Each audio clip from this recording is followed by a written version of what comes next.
Welcome back to Nirmala Mysuru YouTube channel. ಇವತ್ತು ನಾನು ಉತ್ತರ ಕರ್ನಾಟಕದ ಸ್ಪೆಷಲ್ ಐಟಮ್ ಮಾಡ್ತಾಯಿದ್ದೀನಿ. ಬನ್ನಿ ಹೇಗೆ ಮಾಡ್ತೀನಿ ಅಂತ ನೋಡುವ. ಹಾಗೆ ಎಲ್ಲರಿಗೂ ಗುಡ್ ಮಾರ್ನಿಂಗ್. ಎಲ್ಲರೂ ಹೇಗಿದ್ದೀರಾ? ಹಾಗೆ ನನ್ನ YouTube channel Nirmala Mysuru YouTube ಚಾನಲ್ನ ಸಬ್ಸ್ಕ್ರೈಬ್ ಮಾಡ್ಕೊಂಡಿರೋರು ಎಲ್ಲರಿಗೂ thank you so much. Subscribe ಮಾಡದೇ ಇರೋರು ಸಬ್ಸ್ಕ್ರೈಬ್ ಮಾಡ್ಕೊಳ್ಳಿ, ಶೇರ್ ಮಾಡಿ, ಲೈಕ್ ಮಾಡಿ. Thank you. Hi, good morning. Morning ತಿಂಡಿಗೆ ಇವತ್ತು ಉತ್ತರ ಕರ್ನಾಟಕದ ಸ್ಪೆಷಲ್ ಐಟಮ್ ಎಂತ ಹೇಳ್ತಾರೆ, ಕಡಲೆಪುರಿ ಒಗ್ಗರಣೆ. ಅದನ್ನ ಮಾಡ್ತಾಯಿದ್ದೀನಿ. ಆ ಕಡೆ ಎಲ್ಲೇ ಹೋಟೆಲ್ಗೆ ಹೋದರೂ ಈ ಐಟಮ್ ಸಿಗುತ್ತೆ, ಈ ನಾಷ್ಟ ಸಿಗುತ್ತೆ. ಅದು ಫೇಮಸ್ಸು. ಇದ್ರ ಜೊತೆ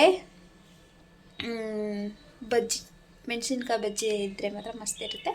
ಅಂದರೆ ಒಬ್ಬೊಬ್ರಿಗೆ ಇಷ್ಟ ಆಗುತ್ತೆ, ಒಬ್ಬೊಬ್ರಿಗೆ ಇಷ್ಟ ಆಗಲ್ಲ. ಸಕ್ಕತ್ತಾಗಿರುತ್ತೆ ಗೈಸ್, ನೀವು ಮಾಡ್ಕೊಂಡು ತಿನ್ನಿ.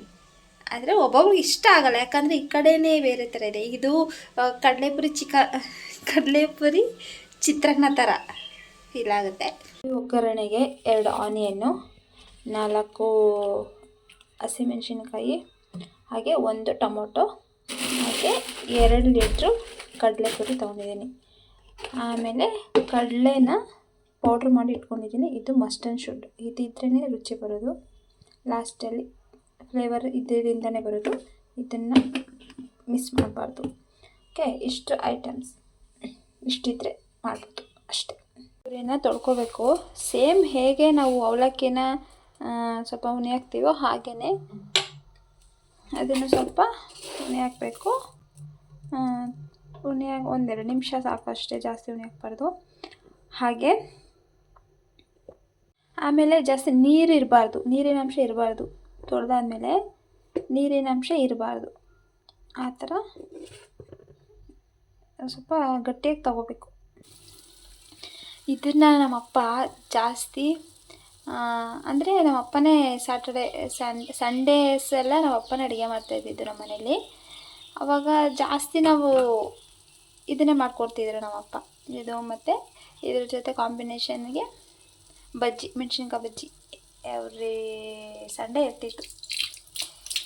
ಹಾಗೆ ಚಿಕನ್ನು ಎಲ್ಲ ನಮ್ಮ ಅಪ್ಪನೇ ಮಾಡ್ತಾಯಿದ್ರು. ನಮ್ಮಪ್ಪ ಒಳ್ಳೆ ಕುಕ್ಕಿಂಗ್ ಆಯಿತಾ, ತುಂಬ ಕುಕ್ ಚೆನ್ನಾಗಿ ಮಾಡ್ತಾಯಿದ್ರು. ನೋಡಿ, ಎಲ್ಲ ತೆಗೆದಿದ್ದೀನಿ. ಪಾತ್ರೆ ಇಟ್ಟಿದ್ದೀನಿ. ಆಯಿಲು 1-2 ಸ್ಪೂನು 3 ಸ್ಪೂನು ಹಾಕಿ, ಸ್ವಲ್ಪ ಸಾಸಿವೆ, ಸ್ವಲ್ಪ ಜೀರಿಗೆ, ಹಸಿಮೆಣಸಿನ್ಕಾಯಿ, ಕಟ್ ಮಾಡ್ಕೊಂಡಿರೋ ಆನಿಯನ್ ಹಾಕ್ತಾಯಿದ್ದೀನಿ.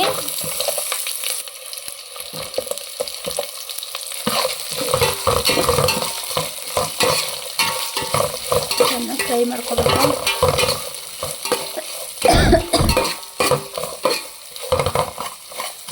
ಬ್ರೌನ್ ಶೇಡ್ ಬರೋ ತನಕ ಫ್ರೈ ಮಾಡ್ಕೊಳ್ಳಿ. ಇದೆಲ್ಲ ನಾರ್ಮಲ್, ಎಲ್ಲ ಗೊತ್ತಿದೆ ಎಲ್ಲರಿಗೂ, ಮತ್ತು ಹೇಳೋದು.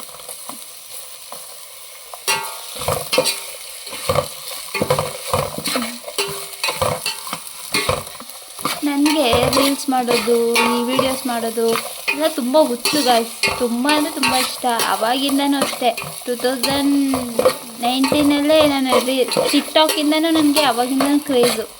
ಅವ್ರಿವ್ರ ಮಾತು ಕೇಳಿಕೊಂಡು ಅದು ಇದು ಎಲ್ಲ ಇರ್ತಾವಲ್ಲ, ಹಾಗೆ ನನ್ನ ಇಷ್ಟಗಳನ್ನೆಲ್ಲ ಸೈಡಿಗಿಟ್ಟಿದ್ದೆ, ಮಾಡ್ತಾಯಿದ್ದೆ.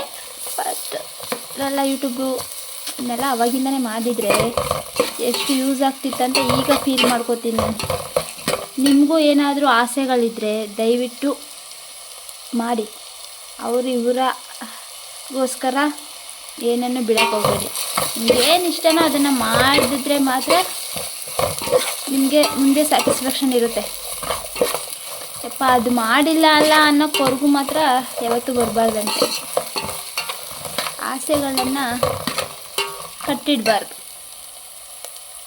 ಮಾಡೋಕ್ಕೆ ಟ್ರೈ ಮಾಡಿ ಇವತ್ತಿಂದನೇ. ಬ್ರೌನ್ ಆಗಿದೆ, ಸ್ವಲ್ಪ ಇದಾಗಿದೆ. ಟೊಮೊಟೊ ಹಾಕ್ತಾಯಿದ್ದೀನಿ.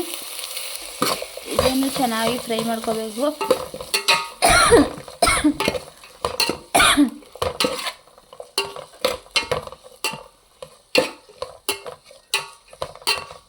ಸ್ಪೂನು ಸಾಲ್ಟು, ಈ ಸಾಲ್ಟ್ನ ನೋಡ್ಕೊಂಡು ಹಾಕಿ, ಯಾಕಂದರೆ ಇದು ಕಡಲೆಪುರಿ ಇರೋದ್ರಿಂದ ಅದು ಉಪ್ಪಾಗಿರುತ್ತೆ ಅಲ್ವಾ, ಅದಕ್ಕೆ ಸ್ವಲ್ಪ ನೋಡ್ಕೊಂಡು ಹಾಕ್ಬೇಕು.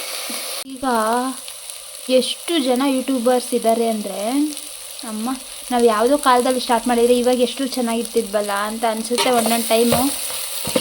ಪರವಾಗಿಲ್ಲ, ಯಾಕಂದರೆ ಈಗಿಂದನೇ ಇಂಟ್ರೆಸ್ಟ್ ಇರೋರು ಈಗಿಂದನೇ ಸ್ಟಾರ್ಟ್ ಮಾಡಿದ್ರೆ ಯಾವತ್ತಾದ್ರು.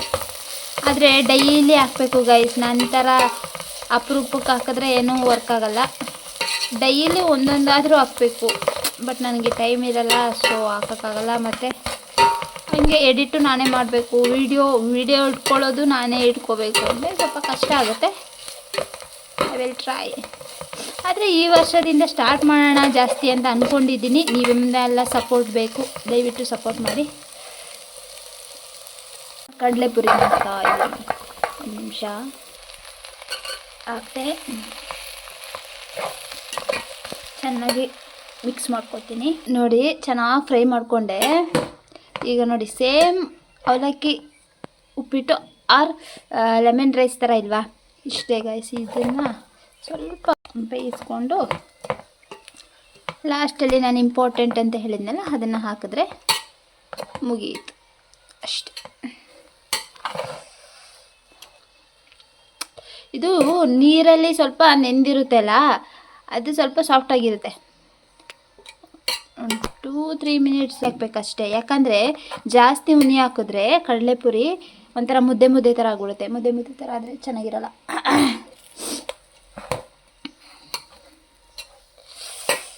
ಮತ್ತು ಗೈಸ್, ಏನು ಸಮಾಚಾರ? ಇಷ್ಟೇ ನಮ್ಮ ಇವತ್ತಿನ ಸಮಾಚಾರ.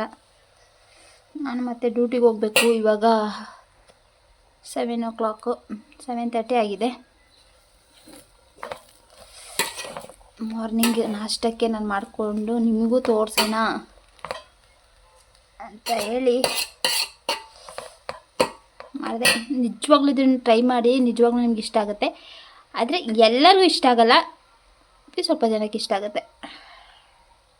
ಬ್ಯಾಚುಲರ್ಸ್ ಅಂತೂ ಆರಾಮಾಗಿ ಮಾಡ್ಕೋಬೋದು, ಏನು ಇಂಗ್ರೀಡಿಯೆಂಟ್ಸ್ ಏನು ಜಾಸ್ತಿ ಬೇಕಾಗೇ ಇಲ್ಲಲ್ಲ, ಅದಕ್ಕೆ ಸೊ ಬೇಗ ಮಾಡ್ಕೋಬೋದು. ಹೀಗೆ ಕೆಲಸಕ್ಕೆಲ್ಲ ಹೋಗೋರು ಬೇಗ ನಾಷ್ಟಕ್ಕೆಲ್ಲ ಮಾಡಿಕೊಂಡ್ರೆ ಚೆನ್ನಾಗಿರುತ್ತೆ, ಈಸಿನೂ ಆಗುತ್ತೆ. ಸಾಲ್ಟ್ ಎಲ್ಲ ನೋಡ್ಕೊಬಿಡಿ. ಸಾಲ್ಟ್ ನಂದು ಸ್ವಲ್ಪ ಕಡಿಮೆ ಆಗಿದೆ, ಸೊ ಸ್ವಲ್ಪ